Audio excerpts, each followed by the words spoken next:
Bad things do sometimes happen to save folk. Bad things do happen to faithful people.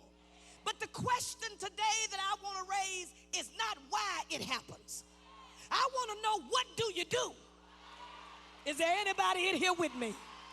I came to raise the question. How do you press past disappointment? How do you hold on to your praise when your heart is breaking?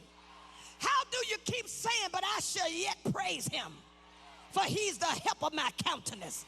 How do you keep smiling when you really want to cry? How do you minister to somebody else when you need to be ministered to? How do you keep on encouraging somebody else when you need somebody to encourage you? How do you go on? How do you keep moving? How do we go on with God when we are the victims of unfulfilled expectations? I found this one thing to be disappointed with folk. Because some of you live long enough to know colored folk will let you down. And not just colored folk, people in general will let you down. And the reason why it's not we should expect to be disappointed with people is because people are fallible, subject to shortcomings. Human beings are a unique blend of struggle and aspiration. It's one thing to be disappointed with folk. In spite of our best intentions, people will let us down. People will disappoint us. Family will disappoint us. Parents will disappoint us. Spouses will disappoint us. Children will disappoint us. Staff will disappoint us. Lovers will disappoint us. Pastors will even disappoint us. Members will disappoint us. Friends will disappoint us. Spouses will walk off and leave us for somebody else. Infidelity does happen in marriage. Friends will betray us. Children will grow up and disappoint us. Church members will let us down. People will lie to us and not follow through on their commitment. People will betray us and leave us hanging. Disappointment does happen because people are fallible. I can deal with being disappointed with people. I can even deal with being disappointed with situations. Because our dreams, as great as and noble as they are, sometimes have to be readjusted. Our highest hopes are sometimes deferred.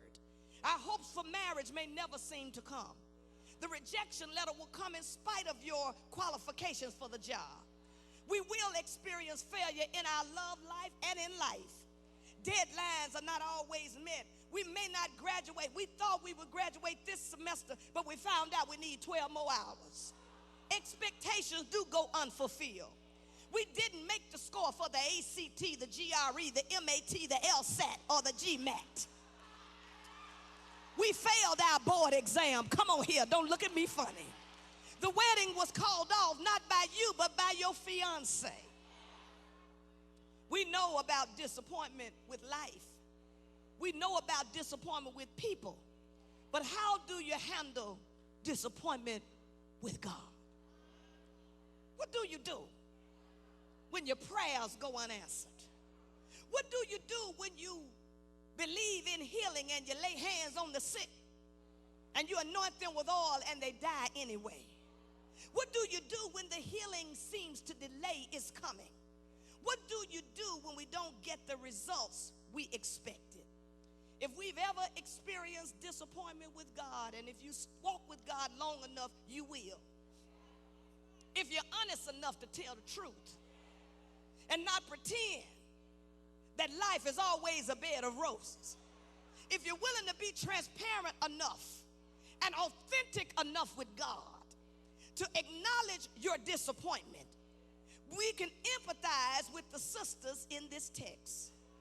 Mary and Martha are in need of a miracle. In fact, they feel entitled. Y'all just tap somebody and say, I feel entitled. Come on, I just need the real folk. I know you're deep, but go on, tell the truth and shame the devil. Somebody gonna get set free. Just tap somebody and say, I feel entitled to this one. Come on, don't look at me funny. Just tap somebody and say, I feel entitled to this one. I've been a good girl.